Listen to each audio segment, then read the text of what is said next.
लकवाग्रस्त CEO को अचानक पता चलता है कि वो अपनी पत्नी के मन की आवाज सुन सकता है, जबकि उसी ने पिछली रात अपने प्रेमी के साथ मिलकर उसे कार से टक्कर मारकर घायल किया था। आज वो नाटक कर रही है जैसे उसके साथ मरने के लिए तैयार हो। गुस्से में आकर वो तुरंत अपने असिस्टेंट को आदेश देता है कि लड़की का गला दबाकर उसे खत्म कर दे। उसे क्या पता कि सामने खड़ी लड़की सच में बेगुनाह है, क्योंकि अभी अभी उसमें किसी और लड़की की आत्मा आकर बस गई है। असल में असली लड़की ने सीईओ की सजा से बचने के लिए आत्महत्या का नाटक किया था, लेकिन उसकी खराब आदतों की वजह से नौकरों ने उसे रोकने की बजाय सोचा कि पतली रस्सी से तो वो मरेगी नहीं, इसलिए और मजबूत रस्सी लाने चले गए। तभी अचानक उसका संतुलन बिगड़ा और वह गिरकर वहीं मर गई। फिर एक चमकदार रोशनी के साथ जब आंख खुली तो उसमें नई लड़की की आत्मा आ चुकी थी। पुरानी यादें मिलने के बाद उसे पता चला कि वह एक कहानी की खलनायिका बन चुकी है। कहानी के अनुसार सीईओ के अपाहिज होने के बाद उसका स्वभाव बहुत क्रूर हो जाएगा और वह लौटकर उसके हाथ पैर तोड़ देगा और उसे मार डालेगा।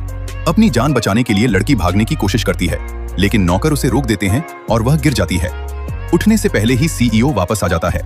उसे देखकर लड़की सोचती है कि अब उसकी मौत तय है, लेकिन उसे नहीं पता कि सीईओ उसके मन की बात सुन सकता है। जब सीईओ यह समझने की कोशिश कर रहा होता है कि यह क्या हो रहा है, तभी लड़की रेंगते हुए उसके पास पहुंच जाती है। वह कहती है कि वह खुशी के आंसू रो रही है और चाय में कोई नशा नहीं है, चाहे तो वह खुद पीकर देख ले। लेकिन उसके मन की सच्ची बातें माहौल बिगाड़ देती हैं, जिससे गुस्से में सीईओ फिर से उसे मरवाने का आदेश दे देता है। तभी एक लड़की जो लंबे समय से सीईओ से प्यार करती है अंदर आती है और उसे बुरा भला कहती है, लेकिन यह लड़की भी जवाब देने से पीछे नहीं हटती और मौका पाकर खुद को छुड़ाकर सफाई देती है कि पिछली रात सब एक हादसा था। वह वादा करती है कि अगर दोबारा ऐसा हुआ तो सीईओ उसे मार भी दे तो उसे कोई शिकायत नहीं होगी। उसके मन की बात सुनकर सीईओ थोड़ा सोच में पड़ जाता है। तभी नौकर उसका मोबाइल लेकर आते हैं, जिस पर उसके पिता का कॉल आता है।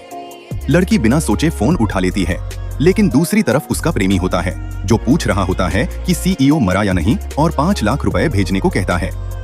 यह सुनकर लड़की के हाथ से फोन गिर जाता है और सब सच्चाई सुन लेते हैं। दूसरी लड़की ताना मारती है कि उसने अपने प्रेमी को पिता के नाम से सेव किया हुआ है। अब सीईओ और भी गुस्से में आ जाता है और खुद उसे मारने की कोशिश करता है, लेकिन लड़की किसी तरह बच निकलती है। हालात बिगड़ते देख वह फोन पर अपने प्रेमी को खूब डांटती है और उसे ठग बताकर कॉल काट देती है ताकि अपनी वफादारी साबित कर सके। लेकिन सीईओ को लगता है कि वह उसे बेवकूफ बना रही है। गुस्से में उसकी तबीयत खराब होने लगती है। तभी दूसरी लड़की उसे चाय देती है, लेकिन यह लड़की पहचान जाती है कि इस चाय में कुछ गड़बड़ है। सीईओ उसे खुद चाय पीने को कहता है और कहता है कि अगर उसने पी ली तो वह सब कुछ माफ कर देगा। लड़की जानती है कि चाय में जहर है, लेकिन मजबूरी में वह पीने को तैयार हो जाती है। आखिरी पल में सीईओ चाय गिरा देता है और जमीन पर गिरते ही वह धुआं छोड़ने लगती है, जिससे साफ हो जाता है कि उसमें जहर मिला था। इसके बाद चाय की पत्तियों की जांच होती है और उसमें भी जहर पाया जाता है। लड़की भी हैरान हो जाती है कि असली लड़की ने इतना ज्यादा जहर मिलाया था। दूसरी लड़की और असिस्टेंट सीईओ को उकसाते हैं कि उसे जेल भेज दिया जाए, लेकिन वह रोते हुए कहती है कि चाय खराब थी। उसकी हालत देखकर सीईओ उसे आखिरी मौका दे देता है। रात को जब वह सीईओ को सुलाकर जाने लगती है, तभी उसे तकिए के नीचे छुपा हुआ चाकू मिलता है।